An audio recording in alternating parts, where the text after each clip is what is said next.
I had them off for a tournament earlier. Okay, guys, so we're going to talk about a very spicy dev blog, I suppose, that just recently came out. Lots of changes to chew on and discuss. So, chat, both on Twitch and YouTube, I'm going to go ahead and post this down here so you guys can see. Just a reminder, I am also streaming over on the YouTubes, so you're more than welcome to check it out there if you want to. This will probably come out on YouTube later as Zath chat. Zath chats are basically where we talk about something to do with the game, whatever that topic is. In some cases, it's balance changes, because some people get really hung up on a lot of the changes that are being made. And so we talk about those. Could be a mechanic, could be a ship line, whatever people want to talk about, okay? What about Stream Raiders, Rob? It's ready for battle. No, it's not. I already did it. I already started it. But thanks, though. Alright, so... Is Grunty back yet, by the way, or is he still gone? He's here. He's here. Okay. Then I'll unmute him. Like he's here. He muted you earlier on his end because sound was coming through your mic. Yeah, you were bleeding through again. Gosh darn it. Yeah. Sorry. It's alright. So, these changes just went live. They were released on a, originally on the Discord, on the community Discord. So if you are part of that, then they allowed you to come in. They talk through it and stuff like that. Sometimes they'll do announcements on that, which is kind of odd, because usually they'll do announcements live on their Twitch stream. So it's kind of weird, but it is what it is. That's how they chose to do it. There is a North America community stream today at 5 p.m. Central, but I guess maybe they already had something planned for that. So this is all balance changes, and I've already seen some people putting stuff into chat and wanting to talk about it. So we'll go through this. There's a lot to look at here. There's a lot to unpack from my understanding. So these are all ships that have been released, by the way. And I think that something else really important is to understand is that wargaming typically is pretty slow to make changes to tech tree ships and ships that have been out for a long time. They usually will make more tweaks to test ships and things before they're released. And then they'll let them sit in maybe an overpowered or underpowered state for a long time. So let's dive into this. We have the Ryujo with a change to torpedo bombers. It's a tier 6 carrier. Whatever. I mean, they're nerfing the torpedoes. Damage decrease, longer time to reload, whatever. So now she's not as powerful as a tier 6 carrier. And by the way, chat on both YouTube and Twitch, you're welcome to comment. You guys in Discord are welcome to comment as well. Anything to mention about the Ryujo before we move on? I haven't played the Ryuchu in ages. Yeah. Apparently it's still too strong. I don't know. It's kind of my reaction. Whatever. It's a tier 6. The only thing this impacts is, honestly, if there's a tier 6 clan battle, or if King of the Sea is tier 6. Oh, right. Anyway. Maybe. It was pretty overpowered, so it brings it to not quite as overpowered. Right. Right. Okay. We're making the lights green now. There you go. Nice. Hayate. Now, Hayate is a ship that I don't like. A lot of people don't like because she's a very middle of the road destroyer. She's very much like Shinonome at tier 6, but you throw her at tier 10 and expect her to do really good things in an ecosystem that's got radar and a huge proliferation of hydro. Add on top of that more carriers and subs. So Hayate was really in a bad spot, and if I remember right, the only way you could get her originally was free XP, like 2 million? Yep. 2 million It was free 2 XP. million free XP initially, and then they changed it like half a year back or so when they removed all the free XP ships, and it's now coal. Yeah. The main problem for the Hayate always has been that the concealment isn't as good as the shimmer. So as appealing the torpedo reload booster option was, because of the bad concealment, you basically couldn't use it. Exactly, and that's what I'm getting at with the problem with that ship. So, not to mention, when it released, the small one was still up for free XP, so you could either get the Hayate for 2 million free XP or the small one for 2 million free XP.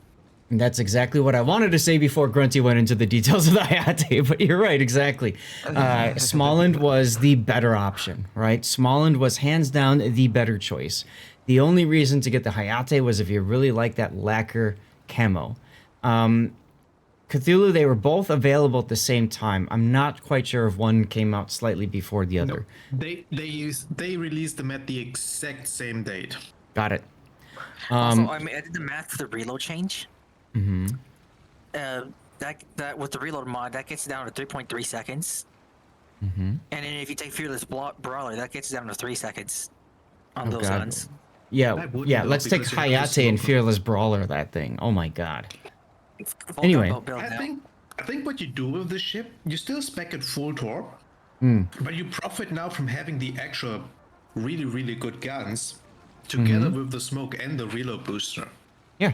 Like, I'm excited for that. Like, They're making it I remember into the a Russian hybrid. server recently gave it the reload booster 2 in a separate slot. Mm-hmm. That they now buff the guns on top of it is kind of astonishing. Yeah. Now, it's important to remember that there is a separate World of Warships out there, that Mir Korobia, whatever, which is the St. Petersburg, the Russian server. They created their own game now. They've kind of split her out. Split up. Like Corby. Yeah. Corbally. So- I don't even know how to say that word. Anyway, so a lot of times you'll see that they'll release information and people will look at Wargaming over here saying, look at what they're doing. Come on, guys, wake up. So it's very possible this was kind of in response to that. But I agree, this makes the Hayate more of an interesting choice, especially in competitive game modes. I think this will make Hayate probably a more of a favorite than a Shimakaze because of that torpedo reload booster, and because the guns, when it gets stuck in a gunfight, it won't necessarily be an auto lose.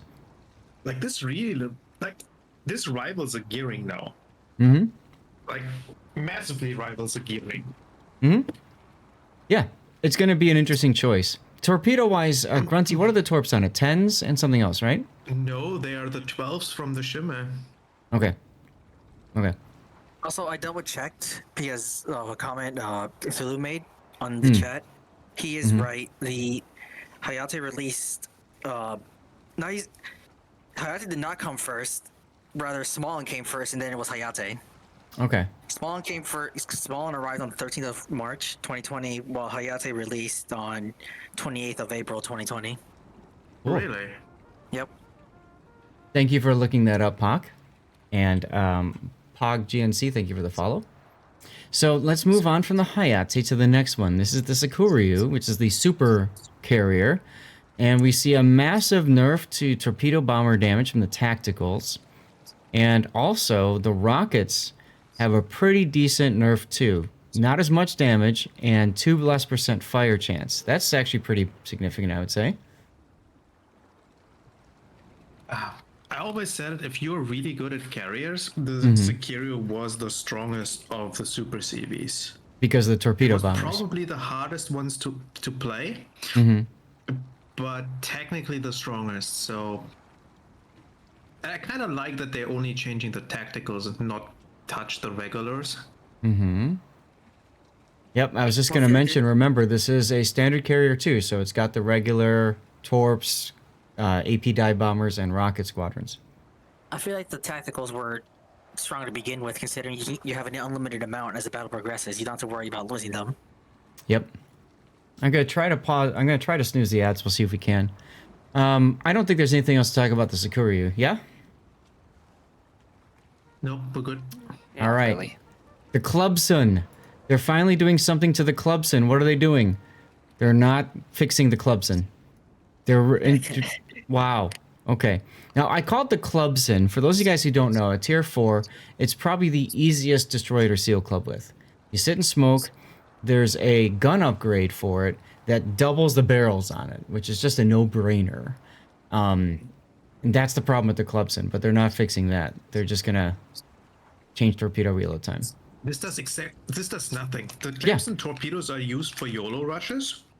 Yeah, And you're not right. YOLO rushing that quickly one after another anyway, so...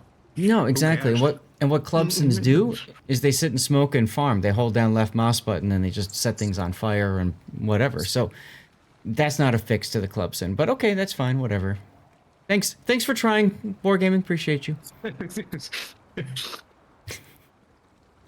It's like that guy at the end of a battle when they are not in the like middle of the battle, they sink and they type in chat, well, I tried. It's like, you tried.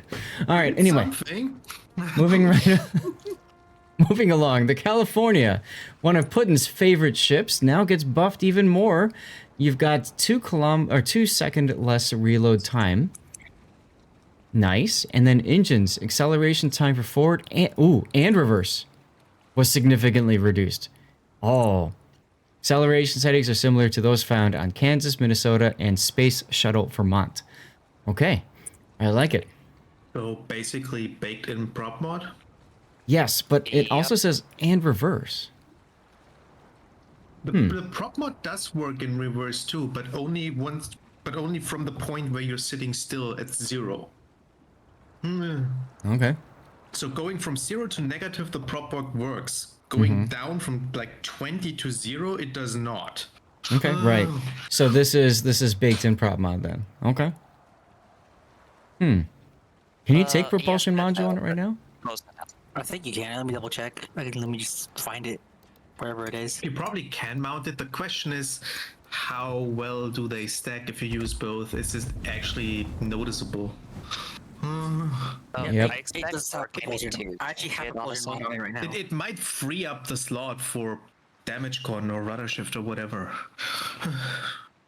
Do you really Okay, a think lot they'll of- change it though? Well, they haven't mentioned about removing that as availability, so that would be hilarious, actually, if it has baked in and you could put it on, and then you add brisk on top of that.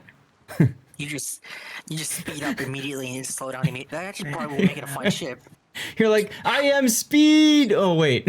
I am acceleration! It's like if you've cosplaying as old Henry. like if you've ever played the F-Zero games, right? The lightest and the highest accelerating racer has the lowest top speed. So there you go. Race Car California. Oh, by the way, I want to take a moment and highlight something Cthulhu mentioned too. Very important. The Ryujo would be important for people that are looking to grind out for the if there's a line split, right? Isn't the The Zuiho, Yeah. the Hiryu, and the Taiho. right. Isn't that how the Independence is gonna work? You have to do the Ranger first and then it breaks off? I don't think so because I'm looking Yes. I'm looking at it right now. It breaks off the Langley. Breaks off the Langley. Okay. I'm taking a look at it as well. You're right, it does. No, it breaks off the Ranger. It breaks off the Ranger. Let me pop this down. Then I Let guess me my- show one you. of my extended- I guess the extended tech tree mod is showing they're breaking off the Langley. Yeah, it breaks off the Ranger. So if they're going to break off the Japanese support carriers whenever they come, then it might be worth considering farming the Ryujo XP so that you're ready to jump in right away. Assuming they don't do a very similar battle pass that they have now, to where most people are going to find their way at tier 8 already to start. If that's the case, it probably doesn't matter. Oh, they're gonna do it again. So, if that's the case, then fine. But I wanted to highlight that from Cthulhu. That's a good point. Okay, Florida reload time. Oh, a buff to the Florida. I like the Florida. So 1.5 second buff to the Florida. That's sexy. I like it at.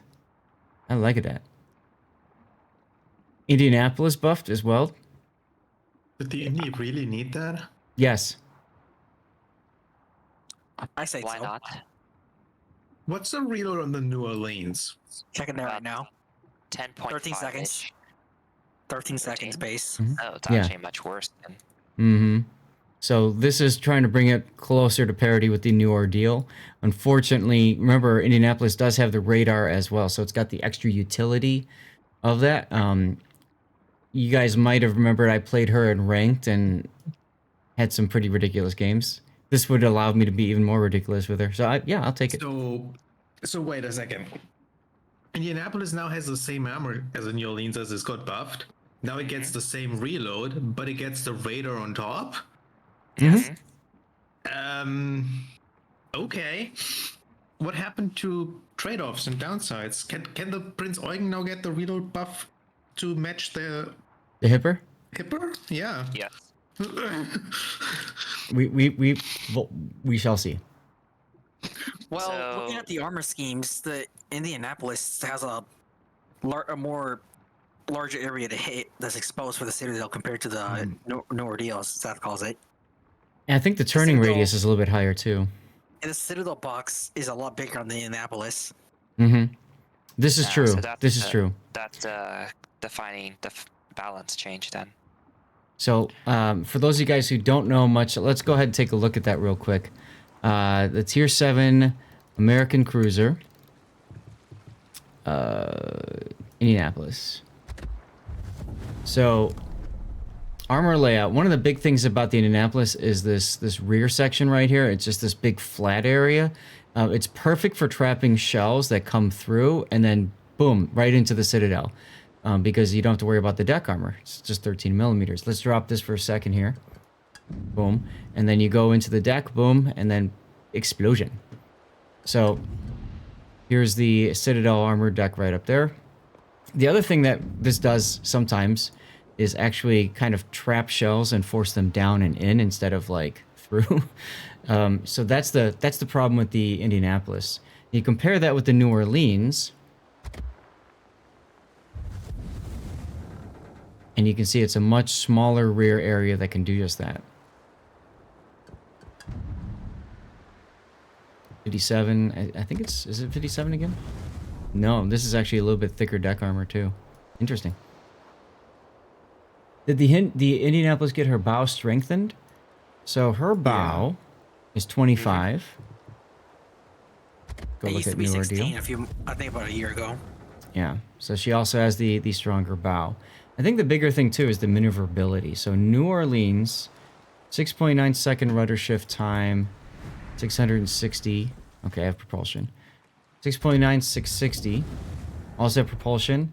So Indianapolis is a slightly tighter turning radius, but a little bit longer rudder shift time. Okay. So it's a lot easier to dodge shells in the New Orleans because your steering is a little bit more responsive. So, hey, regardless, it's a buff. I will take a buff. It's a tier 7 ship, which Grunty hates. Bust the old ships. Bust the old underused ships is always nice. Honestly, I think that's why they're doing some of these premium ships, is they're realizing nobody's really playing them. Why are they not playing them? Why not try to get these ships to be a little bit more in line with others and allow for more variety in the game? Look what they're doing to the Hornet. I feel like the Hornet was an unnecessary buff. The Hornet is already strong as hell. I've been enjoying playing. Now, caveat, strong as hell when you're playing in a division with people that work well together with smoking each other and stuff like that with secondaries Yorktown. and Yorktown's the one. I'm sorry, I was thinking of Confusing Yorktown. ships. I'm confusing ships. So this is the Hornet with it's got the B-25s. the B-25s, right? And why not? I mean, this is. I agree. The Hornet was also pretty strong. Those bombers, if the bombs hit, already nuke destroyers, so they have even more potential to outright remove a destroyer. It's gonna make them really good. Because right, these are the carpets. So Yeah. These are the B-25s. nuking, like there are a lot of RNG for nuking destroyers. But you know what? They're gonna be really good at nuking other carriers. And superstructures of poor battleships. German battleships beware. Huh. Okay. So that's kind of nice, the extra bomb. What's the pen on those carpet bombs? Checking right now. 42. Okay. So this is also really bad for French and British battleships, right? Because of the 32 millimeter American. armor plating. And American battleships too. Because they're 38. Yeah.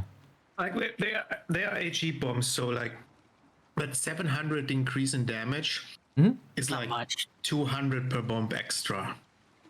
I honestly Yeah. think the fire chance increase might be the bigger thing.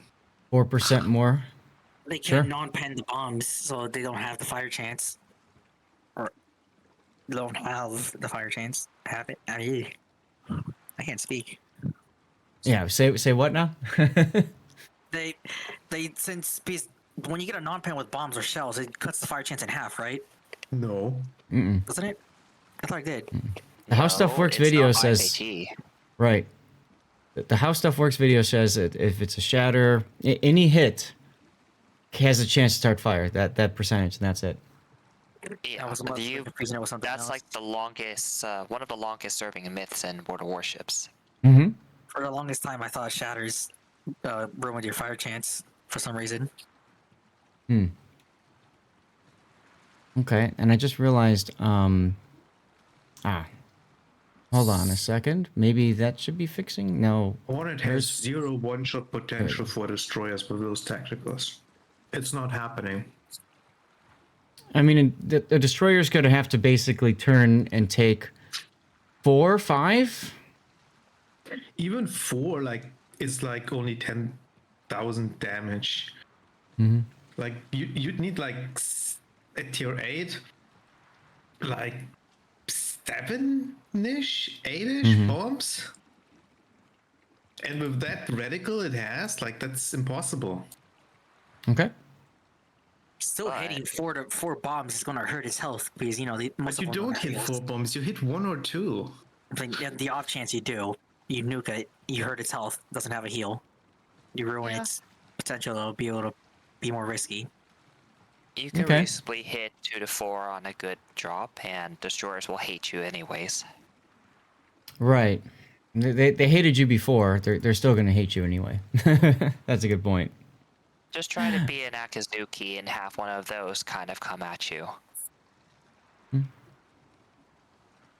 Okay, let's move on to our hybrid battleship line. So the dive bombers get a change. Now they have JADO boosters? And their bomb penetration. So they're trying to make these... They nerf the reticles, especially for Louisiana, right? Against destroyers. So that they're not as good against destroyers. And now with this pen increase, they're trying to improve them against battleships. Huh. This is a fact. German battleships, Russian battleships, I'm checking the curve. Italian ones. Not the Russians. Not the tier 9, tier 10, though. Right. The Louisiana, Delaware, Nebraska can now pen the Kurfürst and I think Bruce in deck armor. Yeah, because it's 50. Mm-hmm. Checking Kremlins. No, Kremlin is 60. 60, It yeah. won't pen. Yeah. 60 You'd have to aim for the forward or end plating, right? Yep, If the 32 sides. Trying to think of other battleships. The JADO boosters is probably the bigger change, though. It makes it easier to get to launch the bombs and drop before in between salvos. Mm-hmm. Yeah, and which makes it more comfortable for switching in between the two types of weaponry. They can pen Colombo and Bruce and Kurfürst. That's the change. Yeah. So, I mean... Yeah, because the middle deck armor is 60. The bow and stern's 32. It could have penned them before. Now it can still pen them. There's probably some other wonky situations. Oh, I need to check something. Come here, Yodo. What's your turret armor like? 32, 32. So it could pen those anyway. What about test ship Zhao? I'm just thinking to myself, like, 50. Yeah, see? So test ship Zhao can be on the top plate of it, the back part. So, okay. Now you know you can drop on some cruisers as well and incapacitate turrets better. Interesting. What's the Yep, one? and then you got Stalingrad, Moskva, they're 50s. And Clausewitz, for like the 3 people still using her. Right. No, the top plate for the... Well, I mean, the deck armor, yes, they're 50. I was looking at the turrets themselves.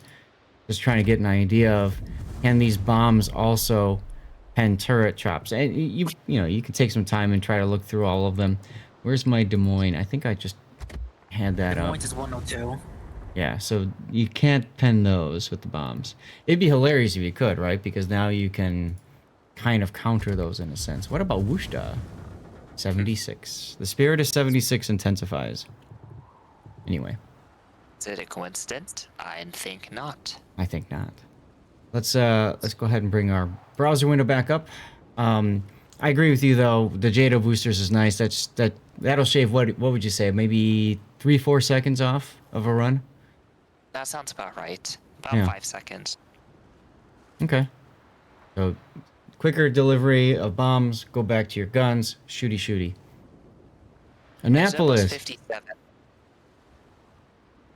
I'm sorry? Cthulhu, the Izumo deck is 57, yeah. Oh, okay. Sociomotos. I don't know about Amagi. Where's Amagi? Amagi's all 32. Yeah, but I see it now. Yep. So, I mean, you can have some fun trying to look through those, or just wait for somebody to figure it out and post it on Reddit and just, go from there. All right, Annapolis. Interval between individual shots in burst has been increased from 1 second to 1.5, so it can't unload as quickly. Radar action time decreased by 5 seconds. So they're nerfing the Annapolis finally. It's a quote-unquote nerf. Why is it I a don't know how quote-unquote much that nerf? actually does. So the individual shot burst is like Annapolis is carried by her amazing DPM. You're not Right. using burst damage too often. Okay. And just changing the intervals by half a second means you can't punish cruisers quite as easily. But if you're using HE, doesn't matter. Gotcha. Annapolis fires 3 bursts, right? Uh, I think it is. I think it's 3 bursts for the Annapolis and 2 bursts for the Conde. Okay. So that just means like instead of firing the 3 bursts in 2 seconds, you fire 3 bursts in 3 seconds. I mean, 3 and like what 3 does it or act like? 3 It doesn't really 4.5. change anything. Yeah. It makes a change if you're using AP against a broadside ship. You can't punish But- that as easily. Right. Yep. But the Or ship maybe gets even a 1 destroyer. second more to turn. Oh yeah. That that can actually make a pretty significant difference. Okay. And then the radar action time decrease is, I think, a welcome change.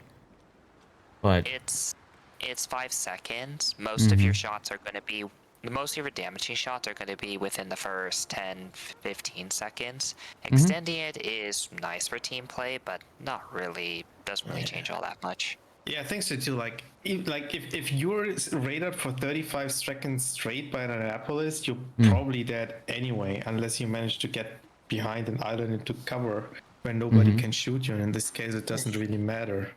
If anything, I think this is more of a change to bring it in line with the change they did to American cruisers, like over there a year ago now, where they nerfed the radar duration from 40 to 35 on Right. Des Moines. right. So that you can make the argument that's the logical progression. So sure. Okay. Anything else on the Annapolis?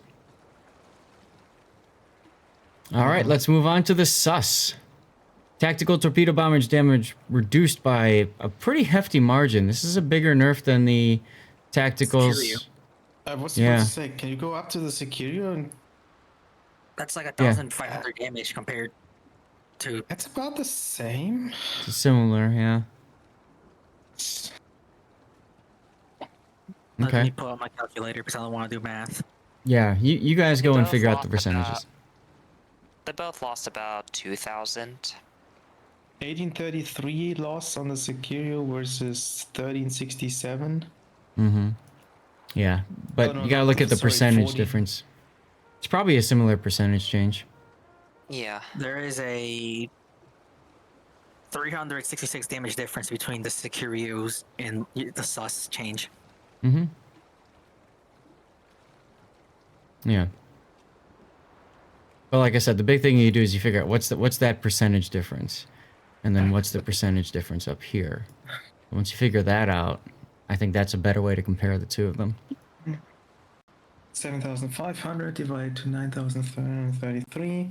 So that's 80% left on the Sekiryu versus what are the numbers again? 7,600, 6133. 76. 7,600 That times is 0.8. also- It's also 80.6. Like they lose So- about 19.5%. Yeah. On both. Yeah. No. Okay. See, there you go. So, and that's why it's important, you know, you don't just look at the raw, you look at the percentage, because then you get an idea of, all right, they're looking at both of these carriers and saying that the tactical torpedo bombs do too much. Okay. But she doesn't have anything else different, whereas the Sekiryu also had the tactical rocket changes as well. All right. Anything else with the SUFs? No. Nope. Moving on, going into some Soviet ships. Mikoyan, the tier 5 that nobody knows exists anymore. So accuracy settings changed and similar to others. I don't know if that means it's a nerf or a buff. Anybody know? Oh no, I never use it. I didn't even know it had a special accuracy formula. Yeah, let me go take a look. I See just what I know that mean? Miko had improved AP pen angles. That's all I knew. Mm-hmm. And the AP shell damage has increased, and reload time has been reduced, so she can crap out more shells than before. Mikoyan, right? Mikoyan. Yeah, for some reason her dispersion is like battle cruiser. What the heck happened here? Well, let's go take a look at the ships in port. Now Mikoyan. Let's drop the browser window. When the Mikoyan and the Katovsky were released at the same time, and wasn't there another one too? Because they Kirov removed the went premium. Kirov.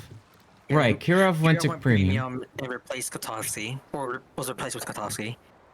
Yeah, Yes, I remember that. That was super tested back in time. There were like 3 Russian tier 5 premiums all tested at the same time. Yes, exactly. The Katovsky's got 152mm guns, and then the Mikoyan has 180s.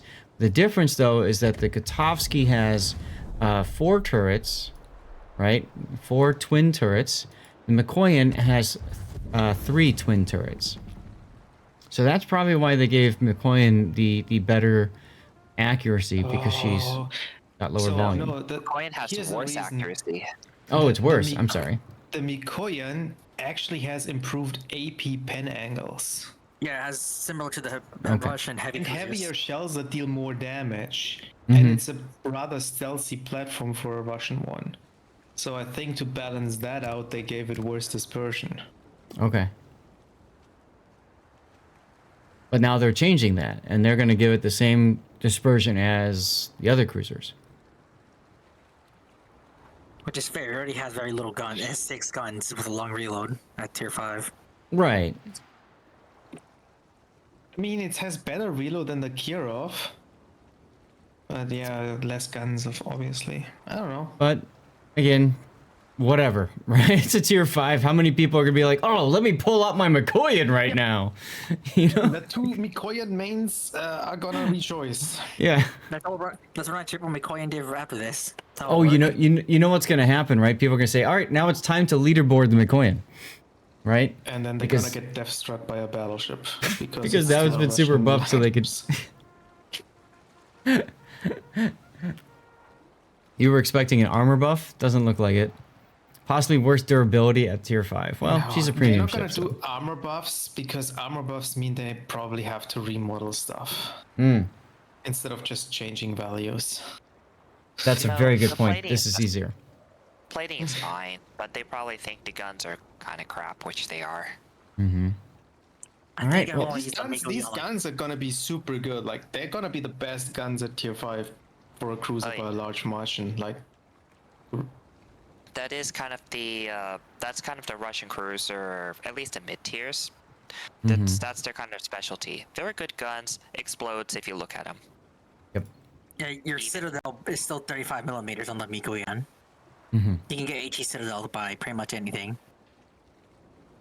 Balance. So, speaking of balance, let's take a look at my favorite ship in the whole game. The Kiev. At tier 8. They're giving it more hit points. isn't that the old hit points value it had already at some point? I don't I'm know. pretty sure it's always been like that. She was originally a tier 7, brought up to 8 with the line split. But I mean, Kiev is a monster if played right. And then you got the heal, you give it more hit point pool. That essentially allows you to take more big damage hits and repair more of that in a sense. Oh, That Like So- if you have Ovechkin on her, yeah. that's like 3,200. No. Yeah, 3,200 extra AP, like 20,700. Or even OP's off. And as you said, no, Kuznetsov Well- doesn't do much for it. Kuznetsov doesn't have the buffed heal, but Kuznetsov does proc the heal, an extra heal should you be that low on hit points. It's tough to proc him on a destroyer. It always is, absolutely. But this makes it easier to proc him too, in a sense. Yeah. But yeah, like with 20,700, like if you have more hit points, like every single one of your heals gets better too. Mm-hmm. So Mm-hmm. yeah. I like it as change, but that's because I love the ship. So this is a huge change for me. it's about 1,300 extra HP. It's effectively one battleship overpen and like 4 or 5 destroyer hits. Mm-hmm. I have a question. Did you need a calculator to figure that out? No. It sounded like you did. Huh? Anyway. A tier 8 battleships do about 1k in overpens, so Yeah, I'll take that. That's fine. I don't think it needed it, but I'll take it too. Exactly. I guess what they're trying to do is throw a bone to people that play it with smoke. Is that you could make the argument there's less of a reason to use the heal now, but I think there's more of a reason to use the heal. Yeah, that's like the thing. Like, yeah, the people that use smoke get the bone, but the bone for the heal people is bigger. Yeah, that's right. That's what I mean. Like, it's a buff to both. So I'm also thinking the Russian destroyer line is generally unpopular, so they're trying to get more people to play it. It's true. Ah. Like, ever since the French destroyer got released, the Russians lost popularity. well, I think part of that is because the Soviet line keeps getting nerfed, especially at the Khabarovsk, right? And then they release essentially better Khabarovsk for the French. And The thing is, like at tier 8, the French ones are incredibly strong too because they still have that decent concealment. They right, didn't get nerfed like the 9 and the 10. right. So okay, well, and let's talk about the 10 now. Look at the change to the Khabarovsk. You've got the change to the repair party. It's still 22nd, but now they have more heal per. This is less. Oh, it's less than it was. 28. Because You 20 double the seconds is a amount of super heal. heals time. Yeah, like like 225 is like 1% of the hit points. So it heals 1% per second instead of 0.5 what it has now. Mm-hmm. But the duration gets reduced from 28 to 20, which as a result will be about 70% more heal. Right, and it's more of a burst heal if you think of it that way versus a standard. Yep. So they're trying to make the Khabarovsk a tankier destroyer, which kind of makes sense. She's got 50mm side plating, so it's really hard to, to pen with HE on that side plating, or you could even, as a Hava tank, bow tank, bounce AP shells even. Okay. I still think smoke is the correct choice for Khabarovsk. Well, now people that do the repair at least have some choices. Now, if you add to it flag and stuff, that impacts this too, doesn't it? Yes. So, Yes, but the flag is a percentage value buff that would apply to the current heal as well. So not much difference really. okay. Well, we'll have to see how this plays out. Remember, these are all changes that they've announced for 13.1, which is the next patch. It should be on the PTS tomorrow, if Yeah. somebody wants to try it out. Yeah, the next patch should be coming up in 2 weeks. Today's Wednesday. much. Yeah. Yeah. It was 2 the weeks. last patch was the 10th. We've been 2 weeks after that patch, and then 2 weeks from now we'll get the next patch. Most likely. Okay, let's move on to the Petro. Base detectability range increased. Ooh. They nerfed its stealthiness. Yeah, I already went ahead and did the math. It will get down to 13.58 concealment with the change instead of the current 12.4. So basically rounded up 13.6. So it's harder for a destroyer to derp What? into its radar range. How do you get to 13.6? 16.3 divided by 1.20 for the 20% of the That's total. not how it No. works. 16.3. So what you do is you take the 16.3, multiply that by 0.9 because it's 10% buff for concealment, multiply by 0.9 again. Which is 13.2. 13.2. Mm-hmm. It's still about a kilometer. It's still about a kilometer increase than it is now. I mean, yes, but the end value you got was wrong. That's why. Yeah, but the point is, though, like I said, it's going to make it harder for destroyers to derp into its radar range. They're not going to run into it and then be like, oh my god, that's true Cthulhu. Yeah. You could also take 0.9 times 0.9, which is 0.81, and then multiply this by 0.81. That is true, too. It's over a kilometer window now Yeah, between the detection and the radar. it's a good change for destroyers. That should I'd be enough argue- for a destroyer to turn around and not get caught. Mm-hmm. Go ahead, SAT. It also, don't forget, it also affects just about everything else. So that means she can't engage cruisers as closely, she can't engage battleships as closely, and her accuracy drops off like a rock past 14 kilometers. So this is a pretty major nerf. Okay. Justin says, will they maybe let her play in clan battles?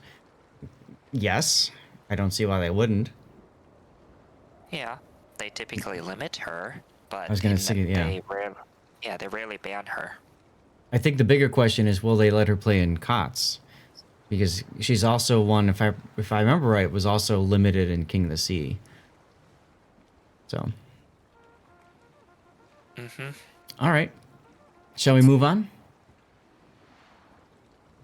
Let's talk about this steaming pile of ship, the Sevastapol. I'm not a fan of her. I don't know about you guys. Not a fan of her. One of my friends always called it the semen pool. Wow.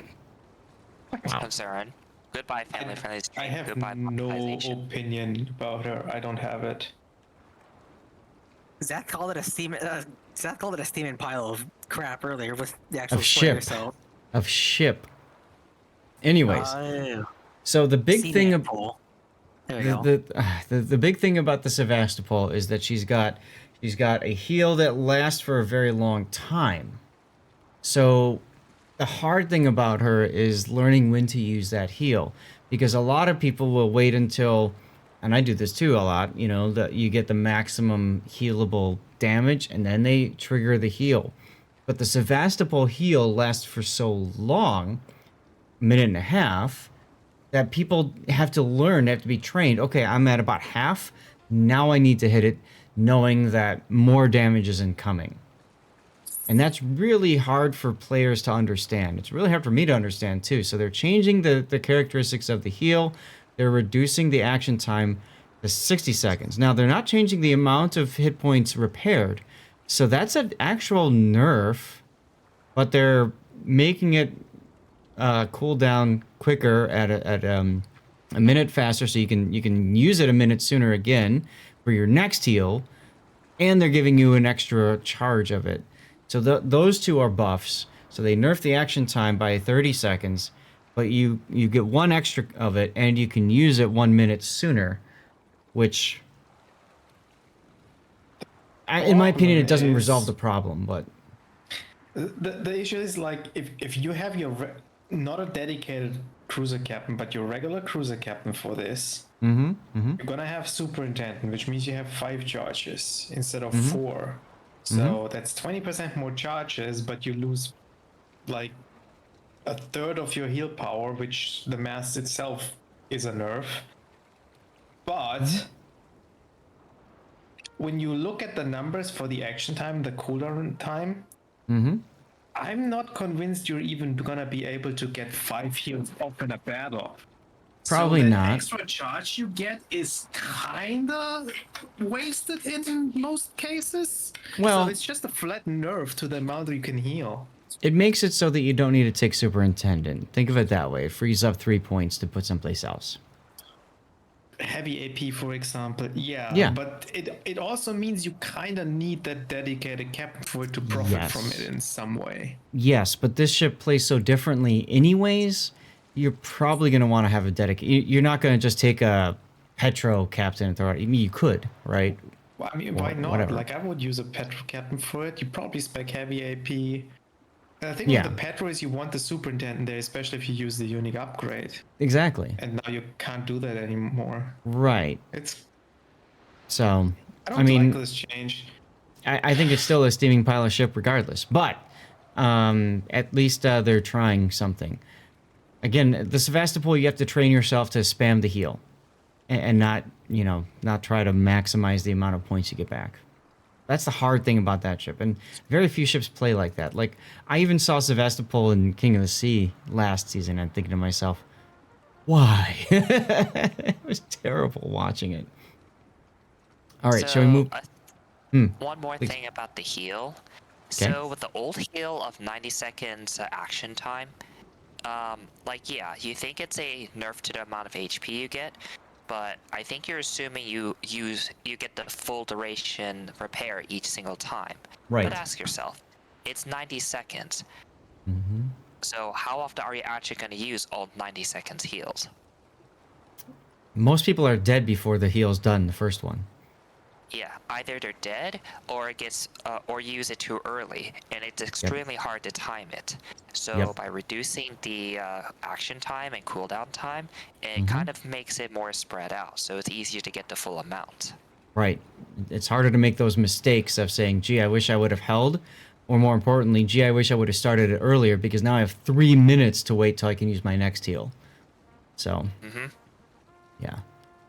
I think these are welcome changes, and now that I think about it, that cruiser skill that reduces cooldowns too kind of breaks the old balancing for that, because that takes it down to 90 seconds, assuming your anti-air is on. But anyway. Yeah, but do you spec that 4-point skill on the cruiser on a Sevastopol? No, I'm just saying if you want to min-max things, it's just... Anyway. Let's move on to the Zorkiy, the super destroyer. There's one less shot in burst firing mode, so there's even less reason to take the Zorkiy out. I mean, I never thought much of this. I'm sorry, say it again? Zeka will hate this. Sorry, Zeka. Hey, but you can But also on play the other hand, like the burst mode on the destroyer is just so weird. Like, you kind of use it either to finish something off that is just low enough so you can go dark a little bit quicker, or if the target otherwise would get away, or if you're about to go behind an island or so. It's so situational, and the cost of the burst fire is so high. Like, you completely ruin your DPM. Yep, I've only used it a couple times, and I just... Nah. So, shall we move on? Rip Big ol'. I just pinged him and said F get in in here, chat.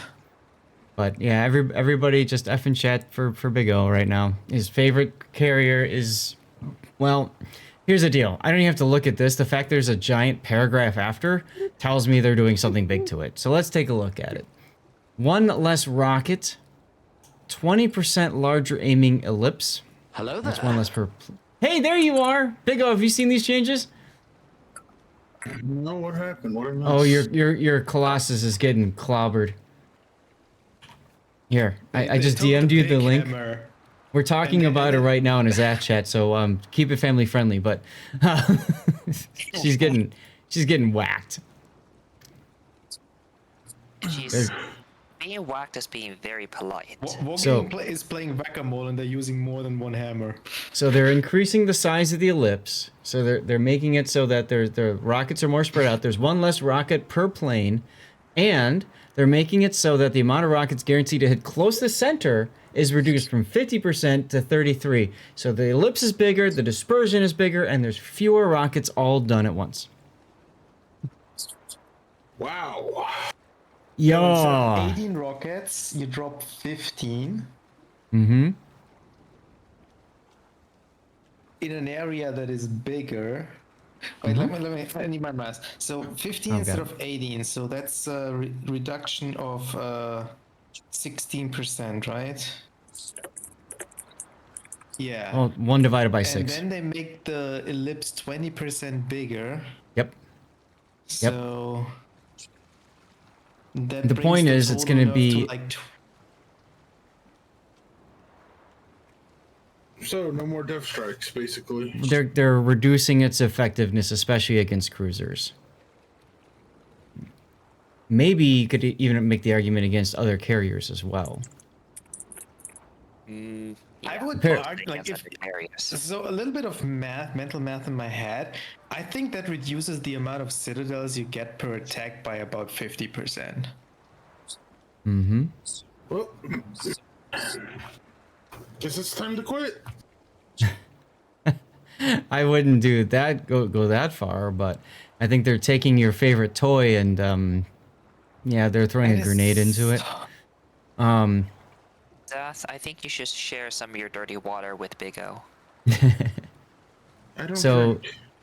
the paragraph reads, as this ship demonstrated excessive effectiveness with its AP rockets, we decided to tone down the damage potential of this type of armament. In addition to increasing the size of the aiming ellipse, making it harder to pinpoint a specific part of enemy ship, we've also decreased the number of rockets that are guaranteed to hit closer to the center of the aiming ellipse, thus reducing the potential of each strike to do citadel damage, as rockets are going to spread more evenly across the whole aiming zone now. So, in other words, you have to aim at ships that have larger citadels.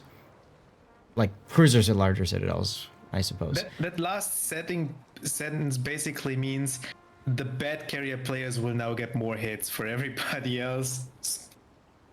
Well, and that's what, I mean, you know, we always talk about dispersion being a good thing for battleships, right? Because if you have a really good battleship player, do you remember the Halloween mode where you had the North Carolina with the pixel perfect aim? Oh god, that was so fun, the Leviathan. It was fun for me because I knew how to aim. Not so fun for battleship players that didn't. At the same time, we expect increased aiming ellipse to lead to a somewhat easier experience in dropping enemy ships due to allowing for a slightly larger margin of error when positioning the reticle. Right, like you said, that helps bad carrier players, but hurts good carrier players. There you go.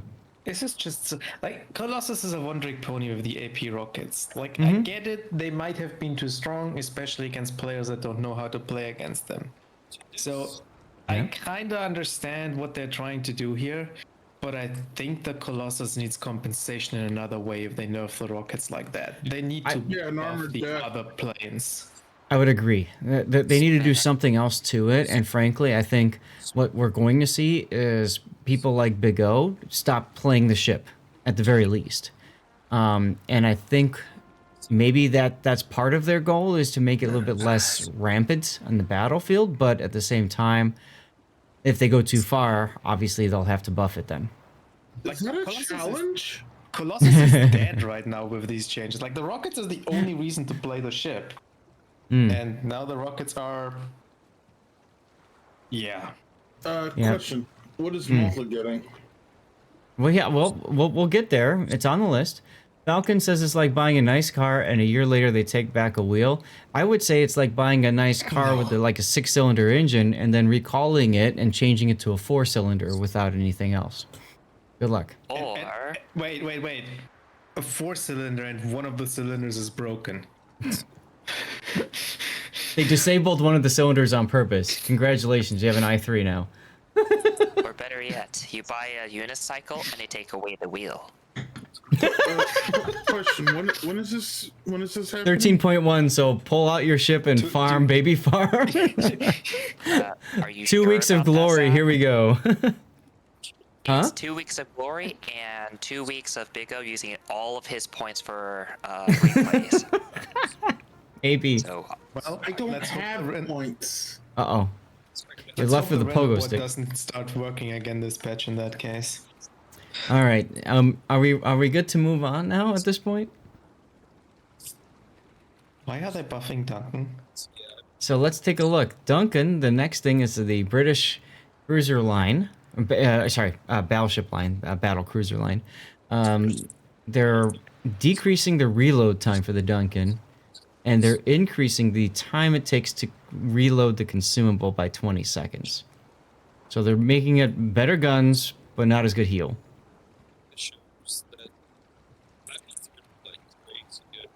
Okay. I don't know. I thought Duncan was pretty strong anyway. Background. He might have walked away. Doc, you there? It's a peer grade. Yeah, I'm here. I was the one talking. I quickly Okay. muted my mic after I heard that. No worries. Sorry, SAT, go ahead. What were you saying? It's a peer side grade. That being said, one of Duncan's problems is that her citadel is like 10 miles above water, and having a nerfed repair party time is not going to help with that. I have a feeling that they wanted to nerf the St. Vincent because you can see the same things happening here. So they did, but at the same time, they didn't want to over nerf the Duncan, so they threw it a bone.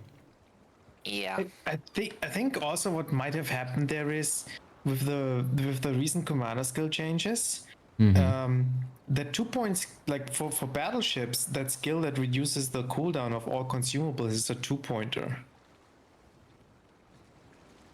And these British battle cruisers have pretty decent AA to begin with. So a lot of people probably take that skill now on these ships. Yeah, he's talking about the one where if your anti-air is firing, then you get a 50% reload cooldown on your consumables. I think it's 40 for battleships, but still. Oh, it's a 40, yeah. Okay. Could be. I know St. Vincent was always a pain in the butt to deal with, and we saw it in competitive all the time. Takes a lot of hits and takes forever for it to die. But when it does finally die, it's kind of fun. So now it's going to be harder to kill, or easier to kill it, I should say. And easier to spot it by, 0.4 kilometer base. Woohoo!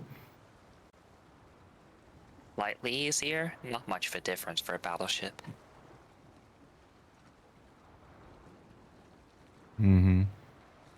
Well, Brett, I mean, I don't think they do this too often to where they nerf bat premiums. Colossus, I agree with an earlier comment, should never have been released in the fashion that she was. But hey, Wargaming said, here you go. And then I think they realized they created a monster with that ship. And now they're trying to rein it in. So it's unfortunate that they're doing that. However, they have said in the past, when you buy a premium ship now, they have the ability to nerf it. It's their game. They could do what they want. So if I remember right, you couldn't buy it outright though, right? You had to do the containers? You had to... Yeah, you have to gamble for all of the OP ships now. Yeah. Which is another whatever, but... And Justin says, dang it, the St. Vincent was your tier 10 battleship. Well, now you get to go find another one. Honestly, this isn't that big of a change. The reload time in random battles, you're not going to notice that difference too much. This is competitive, where that's a bigger difference. Also, Brett, the thing is, Wargaming, they didn't nerf premium ships before, so you had a whole bunch of historical premium ships that are too overpowered to let back into the game. So that's the other end of the problem. Just keep that in mind. Yeah, thanks, Grunty. Somebody else mentioned that to me, but obviously we're talking about this dev blog, so I didn't want to get too off That's why track. I just posted it to you. We'll look at it. You can look at it. I'll look at it later. So let's move on to the Malta now. The Malta has a increase in its torpedo bombers, but a decrease in the number of bombs in the payload. Okay, and those are the AP carpet bombers, aren't they? Yeah. Correct. See, this is the thing that I was hoping, like, they nerf one thing above the other thing. That's what I was hoping for Colossus, right? Yeah. Yeah, the Colossus is just a straight out nerf. Yeah, the torpedo bombers I would expect to be given to the Colossus. I think Malta could have just done with the straight Malta up nerf. torpedo bombers are actually really, really good too, because you drop 4 bombs per drop, and the pattern is rather narrow, so you can actually hit with all 4. Mm-hmm. Oh, and now you get 600 more damage from them. Okay. Yeah.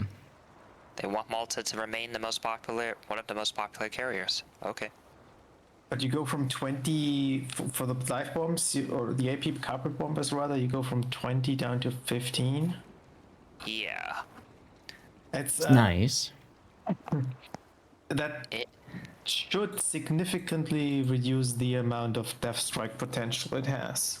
I'm very sure John's Colbert is very happy with this change. I'm pretty sure John's Colbert is capable of dodging Malta AP bombs no matter what. How about everybody who wants to follow John and plays their Colbert? They're happy. Yeah, John, I've seen John have his fair share of Malta moments. Yeah. That's the hard thing about, streamers, YouTubers, and all that, is a lot of times you only see the best, and then you don't see all the games going up to that point, right? Anyway. Cool. Whatever. They could have done more, but we'll have to see if, whatever happens. Moving on to the Eagle. Tactical attack aircraft rocket parameters changed. So, Grunty, this is your super carrier. So they reduced the damage for the AP rockets. No, well, not AP, right? Regular ones. They reduced the fire chance. And then tactical dive bombers have also been changed. Less damage and much less fire chance. It's 13% less damage on the rockets, and again, the 19 point something reduced on the dive bombers. But they didn't touch the torps on this one. Interesting enough. Yeah. And the Eagle does have tactical torpedoes too. So I'm honestly really surprised that they didn't touch them there when they touched it in all the other Super CVs. The tactical dive bombers is the squad I personally care the least for anyway, because they are so hard to line up with how long the reticle is, and with how soon you have to start the attack because of the speed. Like you line the attack up 10 kilometer outwards already, and if the target makes any sort of movement, your drop is not gonna be good anymore. Okay. And they have the longest cooldown of all the stuff too, so I use these bombers maybe twice in a battle, and that's gotta be it.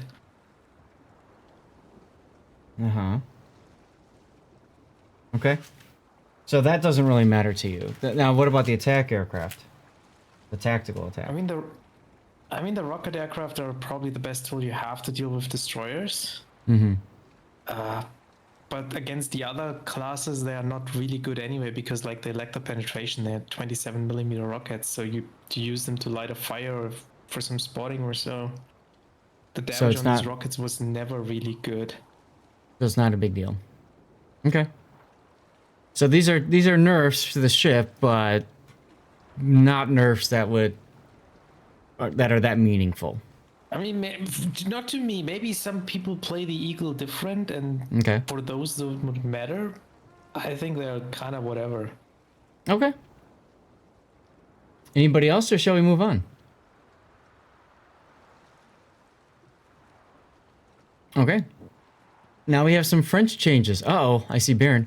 Anyway, Jaguar, torpedo changes. Reload time decreased. Range decreased. Damage reduced. Speed decreased. Wow.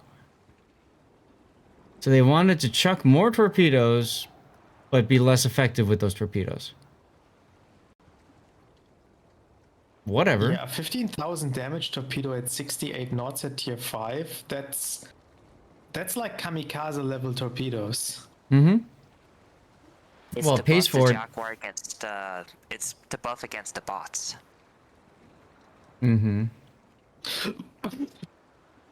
Well, I mean, because it doesn't have main battery reload booster, which is kind of the thing of the line, right? That comes up at tier 6. That's correct. Instead, Jaguar gets like some ridiculous amount of HP for her tier. Mm-hmm. And had really, really, really strong torpedoes. Now they're okay, but you can fire more of them off. Which is great for farming bots, I guess. I guess they really want you to do some YOLO rushes. Well, I mean, don't before that's how you would play it, right? Because you could YOLO rush and do that. It's a Jaguar's detection. Pretty bad. And remember, it doesn't have smoke, so this is forcing you to play a little bit closer. But it has a speed boost. Yeah. It's Yeah, a Jaguar's speed boost. detection is like 6-3, which really isn't great. Yeah. I don't know. This was It's one of the most also- painful destroyers for me to grind through, just because it didn't have the smoke. Also keep in mind Jaguar has a slow base speed. It's only held up Yeah. whenever the speed boost is active. Mm-hmm. It's true. It doesn't get the reload booster on the guns yet either. It starts only at 6. Yeah. So really her absurd tankiness is really what keeps her alive. Yep. I mean, you guys saw me against that human Jaguar before we went into this, right? I played a Hawkins game. I just sat there, held down left mouse button. He could really do next to nothing about me. He could have switched to AP and citadelled me. He didn't. But I had my Hydro going, so there's no way in heck he was going to torpedo me. He kind of stood there for quite a while too, so that didn't help him either. Yeah. I was PayPaling him a little. Anyway, whatever. I mean, it's tier 5, so I don't know how much it matters. Let's move on to the Bearn, tier 6. Ooh, increased dispersion of the skip bombers by 20%. So it's less effective against destroyers. I wonder if this is vertical or horizontal or both. I don't know. If find that out. is vertical, it's gonna be really bad. And Falcon, I agree. I mean, the Jaguar's issue is no smoke, like I was saying. We'll have to see what they do with that.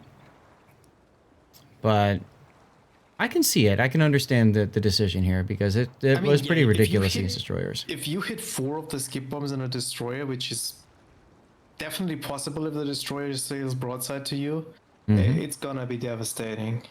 Yep. On the other hand, I always think like the skip bombers, like before you can actually drop on the barn, you have to be in the attack run for quite some time. Yes. And it is rather easy to avoid getting skip bombed. You just have to turn facing either the bombs or going straight away from them. Right. But bad destroyer players are bad, I guess. Well, it's more just, I mean, I guess you could say that it's a buff to players who aren't paying as much attention, right? It's because also tier 6, so you expect a lot less competent destroyer players. Absolutely. All right, let's go into the next one, which is the Conde. Main battery reload time reduced by 1 second. Bonus to maximum main battery shell dispersion during burst fire has been reduced from 40 to 20%. Nerfs. Is it enough? I mean, it's only a nerf for the burst. It's a buff for the non-burst. So yeah, you get overall more DPM. As for the burst, that mostly affects you shooting broadside cruisers with AP. Yeah. So it feels like both Conde and Annapolis nerfs were designed for cruiser survivability more than anything else. Yep. Okay. And in Conde's case, you can argue this is just a side grade. Because, like, against battleships, that's not going to really... Well, I guess unless you AP their broadside, it's not going to do that much. If anything, it could probably make it more overpowered since you can light 3 fires instead of 2. Okay. Oh, and I guess it also helps against destroyers too. Yeah, I don't like this. This doesn't look like a nerf to me. It's kind of a side, yeah. It's basically just a side grade. It helps against destroyers and cruisers. Against battleships, they continue to suffer as usual. Okay. All right. Falcon says, "Oh my God, he's already looking at the Aviere." Let's go take a look at the Italian destroyers next. Main battery reload time has been reduced. The tier 3, everybody rejoice who plays tier 3 because now they can shoot more rapidly, but they can't do as much damage with their sap shells. Good. I clearly did not want the tier 3 Italian destroyers that were wrecking everyone at tier 3 to become such a menace. I know, right? I wouldn't even have known what the name of the Italian tier 3 destroyer is. I think I faced him once or twice when we've been doing our low tiers recently, and I didn't even care. So, whatever. The tier 6 torpedo range has been reduced from 10 to 8 kilometer. That's a big difference. Emergency engine power. Also, number of charges have been reduced, and the action time is reduced. So I guess she was just too popular at tier 6. I think she was pretty good, to be honest. A lot of people sleep on the Italian destroyer lines. But as for the actual changes, I don't think it... Well, the torpedo is definitely a huge change, but the consumable, not really. Most of the time, you're gonna die before you use all 6. Yes. So the thing It makes is... YOLO rushing harder if you only have like 20 seconds This instead is of true. 25. And it all scales like with the flag and the smoke mod, so all of these now get worse too. It's 5 seconds worse. Yep. So, okay. So for people who don't know how it works, the engine consumable power gives you plus 25% to engine to speed, but also the cooldown time is 160 seconds. That's basically a smoke cooldown. So by reducing the number of charges from 6 to 4, you've basically not changed anything. You're not going to use all 6, as Zath said. You may use 4 if you're spamming it all the time, but 6, not really. Yeah, I agree though. It's just you have to be better at timing it. That's all. So, whatever. And if you're go on. If you're playing this mostly as a tier 6 Paulo Emilio, you don't care about the torpedo range as much. But if you're not playing it as that, then this is a huge impact. Yeah, that 8 to 10 kilometer difference is pretty significant. I mean, on the other hand, like 10 kilometer top range at tier 6 is kind of outrageous. Yes. Well, that's Japanese destroyer range, right? Like that's Atsuharu, right? Yep. And you could argue that it made Aviere a little bit too good of a torpedo destroyer for what's supposed to be a gunboat. Right. So, okay, fine, whatever. People in chat upset, I understand. Hey, it is what it is when it comes to buffs and nerfs. Play the ships now because they'll be different, I guess, in 2 weeks. Leone was another one of those steaming piles, and I still consider it to be. What are they doing? They're reducing the reload time by 1 second, and the torpedo launcher reload time by 5. Big deal. I don't know. Leone? I mean, the torpedo reload time here on the Leon makes is more impactful as, for example, the nerf you see on the Clemson, because Leon has 12 kilometer torps. Like, you can spam them as area denial, and you can now spam them quicker. So every time you just fire them out and forget about them, having a better reload is good. Right. When I see these guys and I see them smoke up and try to farm things with their main battery, cool. Yeah, I still don't think it's good, but like, this is a buff that actually does something, and you will kind of notice at least a little bit. Yeah. All right.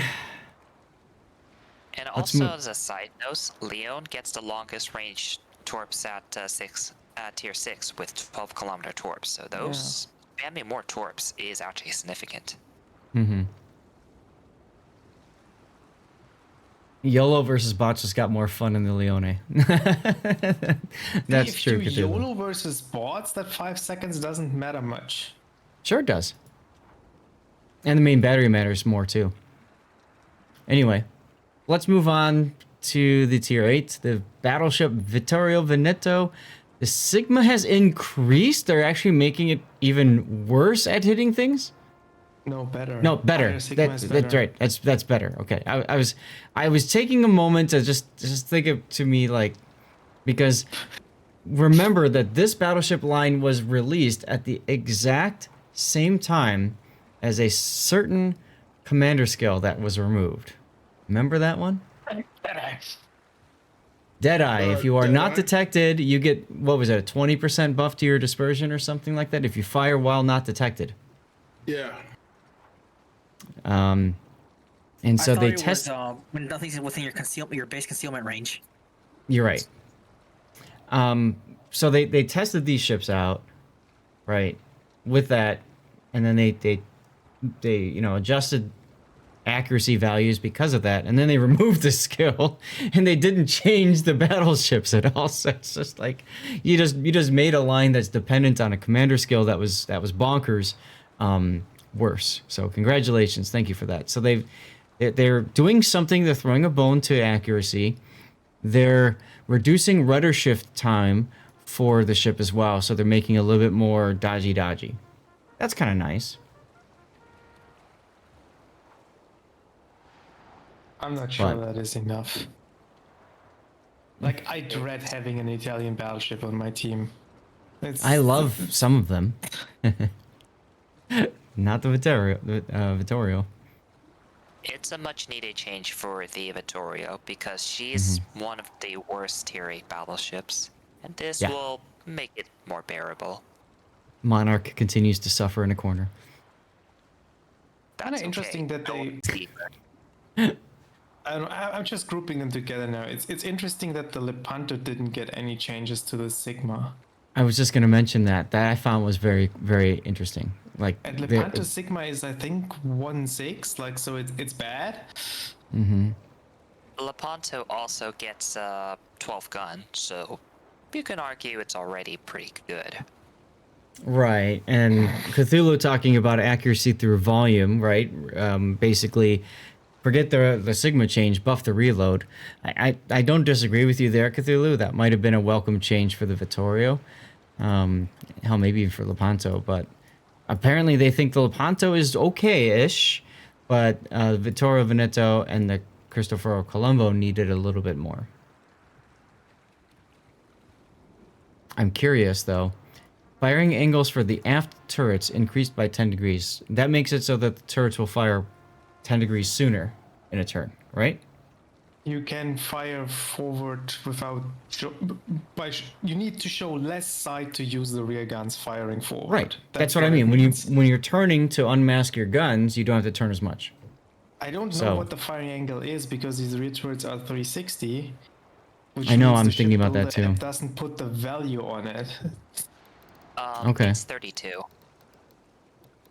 32 degrees forward? Yes. With that buff or without? Without. So 22 degrees firing forward? That is huge. Colombo needs something going for it. How exactly is it written? Because that could just say 5 degrees on either side for a total of 10. Firing angles for the afterwards increased by 10 degrees. You're right. That could be 5 and 5. Yeah, I'm thinking it's 5 and 5 because 27 is still amazing. Like the gold standard is basically 30 degrees. That's about as good as it gets with very, very few exceptions. So for those of you guys, let me put the armor profile on here because this is where it's more important, right? So in other words, if you're playing the Cristoforo and you're charging at somebody, you normally would have to show about this much side. About this much side in order to get your rear turrets to fire. And that opens you up to a lot of penetrating damage, especially your bow section. And the side plating, if you overturn like this, could be problematic. But making it so that you can be more narrow and fire off your guns, I'm exaggerating here a little bit, but you get the idea. It definitely helps with the ship not taking as much damage because you're not turning too much to get your rear turrets on target. It makes the wiggling easier, like the angling in between shots and stuff like this. Yes. So you...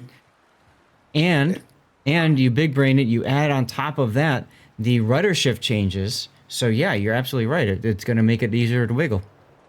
Yeah, and you have the 360s on the back, so you can even completely change around the angling to the other side and get your... Right. Okay. Yeah, it's probably 5 and 5, Cthulhu. I would agree. It's still like 27 would be amazing. Like... It's a nice buff for these ships. Still has the problem that it's a shotgun, but... It's a feature. It's an assault shotgun now. That's right. Pan-Asian ship changes. Dalian. Main battery reload time. Yay? It's not going to make me want to play Dalian. You know, SAT score, you saying assault shotgun tells me that you know nothing about guns, period. About Range guns. upgrade? Yeah. Huh? Oh yeah. It's a gun. You just point the barrel at the enemy and something happens. That is very... Anyways. Soon Yat-Sen at tier 9. Main battery AP shell damage increased. Okay. I mean, whatever. Kunming. Detectability range reduced. That's cool. That's actually huge. I think that the concealment of the Kunming is one of the really, really bad things that it's 6-3. Like you go from the amazing 5.7, I think, from the tier 10 to the 6-3. So you get outspotted by pretty much all the other super destroyers, which makes using your deep water torpedoes undetected so much harder. And now you get to 6-0 with all the buffs. I'm excited for that. Yeah, I think that's very handy. The other two I could care less about. Whatever. Not a big deal. Alright, and then we've got the Split and the Katsonis. Both of them have buffs to their main battery reload time. Note that there's nothing mentioned at all for the tier 10. Interesting. Yeah, I don't think the Gdansk needs any buffs. No. Yeah. If anything, Honestly, it might need the opposite, but... I honestly think Split was above average and the Katsonis was pure garbage. Yeah. But hey, buffs to both is fine with me. That's actually a pretty massive buff to Katsonis. I was thinking the same. The main problem of the Katsonis is like one of the guns is unusable because it's on the other side of the ship. Right. So while it technically has the 6 guns, it practically only has 5. Yep. And basically Split had the same firepower at one tier lower and had better torpedoes. And I'm like, and basically it's like, why do you play Katsonis? It's literally the same thing except one tier higher. Right. Okay, well, and that brings us to the final change in the dev blog, and that is a change to one of my favorite tier 8 cruisers, the Numancia.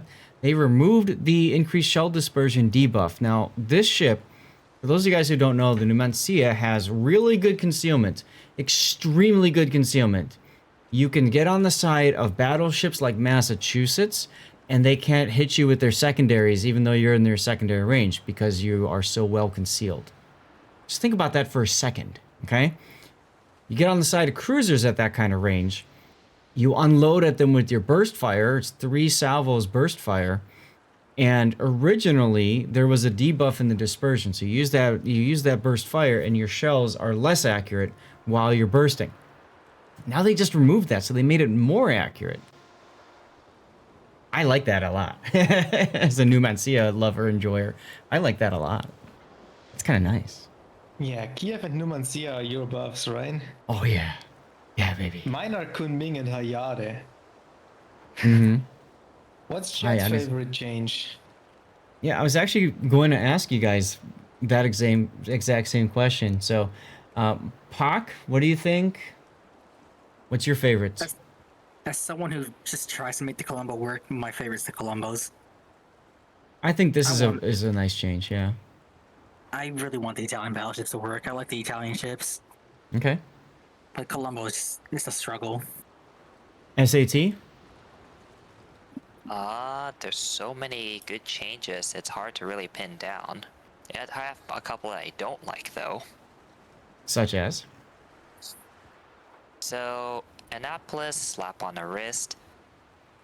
The, Petropovalovsk, my ult gets nerfed. I'm gonna go rename it GG. Okay. I think probably the ones I like the most is just the general carrier nerfs. Because the super carriers absolutely needed it. I would agree. Okay. I kind of agree with that statement. Like, the jump from the tier 10 carrier to the super carrier in power level is massive. Mm-hmm. Like, the only jump in power level that is comparable would have maybe been the jump to Annapolis and Conde, which are widely considered broken ships as well. And they're still broken. This is not going to fix that.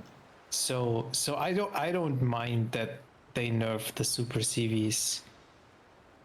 I don't necessarily think the way they nerf it is the correct way, though. Mm-hmm. Like, I truly believe the Eagle is the least affected from the nerfs, and I think it was the second strongest for a casual CV player, probably the strongest one to begin with. Yeah. Well, I know that was one of your favorite. That is your favorite super carrier to play. So. Yeah, I don't play the Sekiryu, and I don't even have the United States. Got it. Okay. Big O, what are your favorite changes? We already know what your least favorite is. What's your favorite? None. Fair enough. Big O Duckman- still contemplating drinking dirty water. GG. Duckman says, big change obsoletes half my articles. Don't True. drink. Are you deaf? I think the biggest one in case of impact Mm-hmm. is probably the Hayate, honestly. That she gets Of both course, consumables. Grunt, you would say it's a destroyer. Of course. I mean, Well- Of course you did get a nerf. it's and not Big O a would say- buff. Big O, it's a massive Right. buff. Right. And Big O would It's say the biggest basically change is getting the- carriers and right. So. I'm not Like going a to real check all booster the for tips, free, because I need to know. basically, plus a gun buff. Like, Mm-hmm. at least like, in regards to the positive changes, like Mm-hmm. negative ones, there are. Yeah. Like the Aviere really got hammered. It did, and of course we covered the Colossus as well. So, yeah. Indianapolis might actually be a strong tier 7 cruiser now, for at least for ranked. I liked it a lot. Already is. I liked it before, and I like it more now. Right. So, Chad is asking for a cage match between Gunty and Big O. That could be kind of funny to watch. But anyways, beyond that, the only other thing I want to say, I've been reading your guys' chat, and I haven't been able to catch everything and comment on everything necessarily. But I know a lot of people say, hey, Wargaming released ship line, a ship, and then now they're nerfing it. What the hell? I spent money on this. Remember, you don't own anything in this game because it's a digital game. There's nothing physical that you own. So they can do whatever the heck they want. That plays it. You spend money on that and you bought the computer. You own those parts and you can do whatever you want to those parts. If you want to modify them, you can, right? And you accept that risk when you modify them. Digital goods, you don't own them. You are dependent on the game succeeding because you otherwise can't use the good, right? If Wargaming shuts down tomorrow, if World of Warships shuts down tomorrow, you can't play the ships anyways that you spent your money on. But if you did spend money on this and they change it, I can understand the saltiness. I can understand the frustration, right? However, what I would say is use this as a learning experience. Make your decisions moving forward as to whether or not you want to spend money again. I was talking with my wife. You guys all know I play a different game as well on the side, and you all know I talk about it a lot about how much money people spend in those games. And one person I talked to my wife about, I showed it to her, commented how he spent $900 in the past month on that game. $900.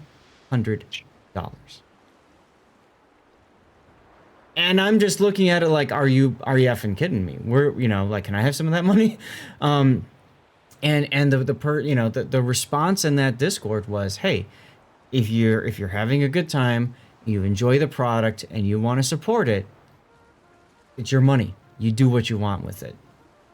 So, yes, it's frustrating seeing this if you spent the money. If I spent the money as a CC, or I wasn't a CC and I spent the money and I picked this ship up and I was enjoying the hell out of it, I can completely understand the frustration, right? At the end of the day, if you're not happy with it, then you can stop playing, you can stop spending, you can reduce both. There are ways, of course, you can submit your feedback. There's the Discord, there's surveys, there's things that you can do about that.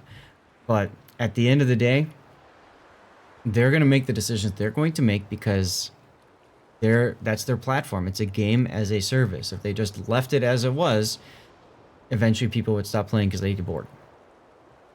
So also keep in mind, Wargaming recent, like it's been like I think 2 years now. There's a disclaimer whenever you buy the premium ship that about compensation rules and possible balance changes. Like it basically links to this article here. yeah, So, like I said, it's a learning experience. Make that a learning experience for you if you spent money and you're upset because you spent money and whatever you spent your money on ain't working right anymore, the way that you are used to. So, and there are lots of other cases though when premium ships that people spend money on get buffed. Tirpitz is a great example of that. That ship has got so much utility over the years. So, anyway, we've been talking about this stuff for what, almost 2 hours now? 2 hours. And there was a comment earlier about why does it take Wargaming so long to get through a dev blog? I just want to put that out there. I just want to put that out there. So, Brett says you do not recommend this game to any of your friends who are not playing already. Hey, that's fair. That's fair. If you want to go around and tell people don't play the game, that's fine. Just keep in mind, eventually, and that's not just from you, but eventually, if thousands of people all go and do the exact same thing and people stop playing the game, what happens? It dies. And then again, the money you spent on it is gone. So if you're not enjoying the game, if you're not happy with it, go find something else to do. Take a break. Play it less. There are many other good games coming out. You can just play those. Yeah, right. And Brett, you say they will need to die or change things. Fair enough. So the money that you have spent in the game is kaput. It's gone. It's dead. So Yeah. you have to understand the couple of, from those different perspectives. Is it possible that Big O is going to play the Colossus after 13.1? And Big O, I'm using you as an example because I know how much you love the ship and I know how good you are in it, okay? I'm not making fun of you. No, I know. Okay. Is it possible that Big O is going to take the Colossus into battle after 13.1 and after the tweaks and changes listed right here and still going to wreck people? What do you guys think? Big O, what do you think? I mean, I'm not just going to cast it aside. Right. Thinking Big O at least try it just to see how bad the actual changes are. So, I mean, this is not the end of the world. This is not that the sky is falling or anything like that. I'm going to continue playing the game. for me, there's a couple buffs that I like. There's a couple of buffs that I really don't. There's things that I wish they would have done differently. But hey, I'm just a player and a CC and a super test coordinator. I mean, at the end of the day, my voice is pretty much even with everybody else's. Maybe I get one additional vote or something if I want to give feedback on a different channel. But it still gets lumped in together. It's still part of the community feedback that goes out there. So, you know, it is what it is. At the end of the day, if you're not happy, vote with your feet, vote with your wallet. Or both. That's it. But thank you for being here and supporting me either way. I have to put that out there because, I mean, I know you guys are, you know, you're here because you want to listen to me talk through things. And again, my Zath chats, I always try to give you guys unfiltered opinions on it. A lot of people don't like the fact that I'm more of a neutral perspective because I like to look at things from different perspectives, not F you wargaming, you suck, you suck, you suck, you suck, you suck, because it generates clicks, but honestly, I don't think that's fair. But it's true. They do suck. You know what I just noticed when clicking the link I posted? Yes.